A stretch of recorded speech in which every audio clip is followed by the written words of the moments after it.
so today we're going to talk about the present level of academic achievement and functional performance. This webinar is designed to provide some general guidance to you. And Ted and I always understand that there are unique circumstances that will arise, and if those situations occur, you find yourself in that circumstance, please feel free to contact your LEA. In addition, what you bring to the table at the IEP meeting is a draft, and so if you're really stuck or you really need the input of the team in constructing the document, I strongly encourage you to have that conversation at the IEP table. The present level is a document that articulates your students' current skills and abilities. This form should be written in a parent-friendly language, and so we of course encourage you to refrain from using a lot of educational jargon. If you find yourself in a position in which you need to do that, please try to use accessible language in parentheses following the term, and then take the time to explain to the parent during the IEP meeting exactly what you mean by that term or phrase, and maybe even provide some examples. The information that you include in the present level of performance should directly align with the information you provide in the goal page. And what I mean by that is any measurements you use to construct your present level of performance should be aligned with the measurements that you use to articulate your student's goal. In constructing this document, you will find it helpful to use bullets, and we actually strongly encourage you to do that. One of the reasons for that is the I-4, the present level, and the I-6, the goal page, are really nice companion documents.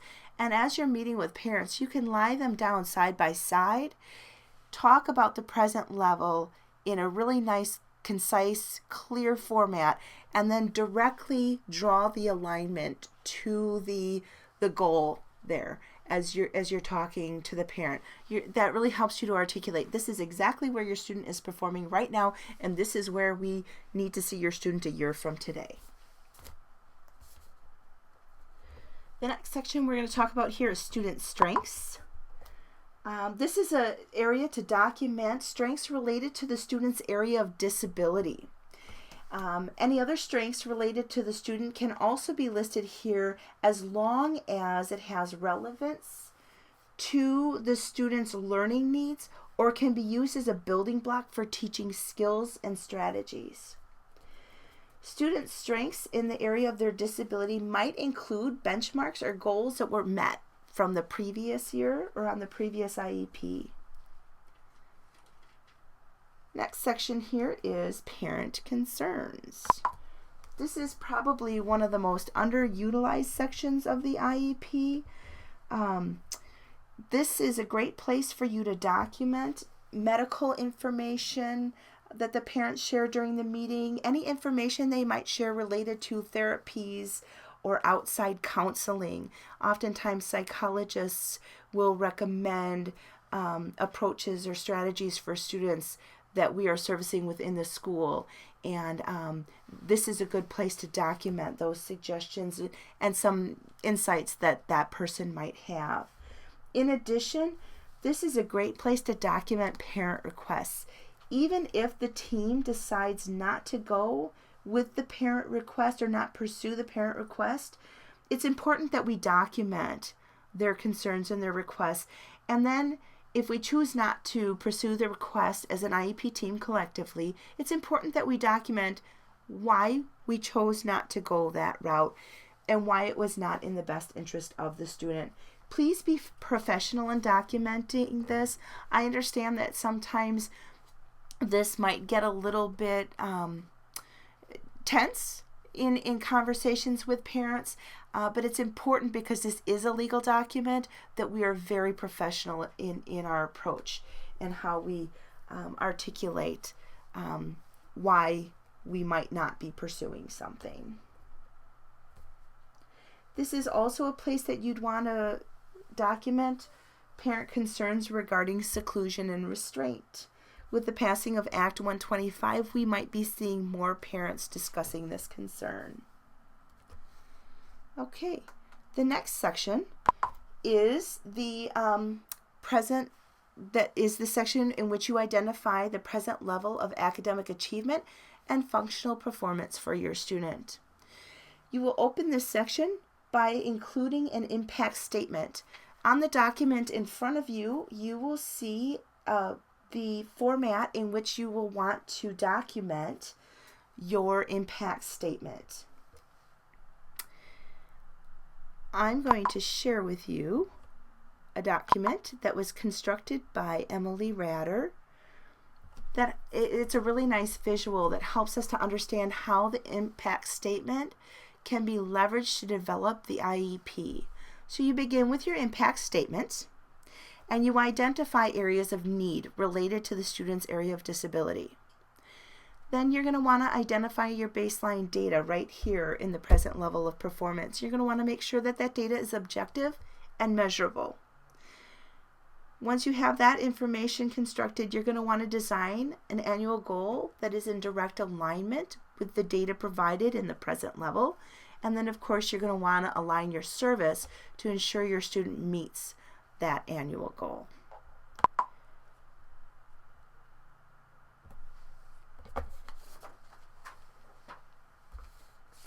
Okay. Within this section of the IEP, we would like you to place the headings of academic achievement and functional performance. Even if the student does not have an area of need under academic achievement or under functional performance, we would still ask that you place that heading there and then document no deficit in the area at this time. Underneath of each of these headings are subheadings. Underneath of academic performance, you would put subheadings of reading, written language, or math. The subheadings only need to be placed in this section if the student has a need in that area. So if your student does not have needs in the area of mathematical thinking, you would not need to place the subheading of math. We're simply asking that you place the main headings of academic performance and functional performance within the IEP. And I apologize, I said academic achievement earlier. I want to be clear, it's academic performance would be the main heading, and then functional performance. On the document you have in front of you, there is a list of things that would be included under academic performance and under functional performance. Sometimes under the academic performance, speech and language teachers will articulate a need for the child within the constructs of a baseline for reading, written language, or math, because when language is an area of impairment for a student, that can transfer into some of that learning that occurs within those content areas. However, functional performance is where speech and language would document a standalone goal. The next section we're going to talk about here is the general education curriculum. Will the student be involved full-time in the general education curriculum? If the general curriculum let me start that again. The general curriculum, this question refers to what the child is taught, not where the child is taught. The student can receive general curriculum in the special education room. They can also receive it in the general education or in the regular education environment. General education curriculum involvement means the child's instruction addresses the curriculum standards for non-disabled children, and for us, that would be the Common Core standards. Those Common Core standards would be addressing the child's general age grouping. Now, that does not mean that if the student is in 3rd grade and they are receiving 1st grade Common Core aligned instruction, that they are not receiving general curriculum. They are in fact receiving full-time general curriculum if their instruction is aligned with the Common Core. When the student is receiving instruction that is not aligned with the Common Core but is aligned with the essential learnings, which are the new alternative standards, that would be when you would say no, the child is not involved full-time in the general education curriculum. If the student does not participate in the general curriculum, we must check the area. Let me just get down the page here. We must check the area in which the student is not receiving full-time general education curriculum. It might be that you have a student who receives full-time general education curriculum in the area of reading, but not in the area of math. That is a possibility. So it's important that we articulate which areas the student does not receive the general education curriculum. Okay, and then the final section here is the question as to whether or not the student qualifies for special consideration for special factors. This is really just a yes or no.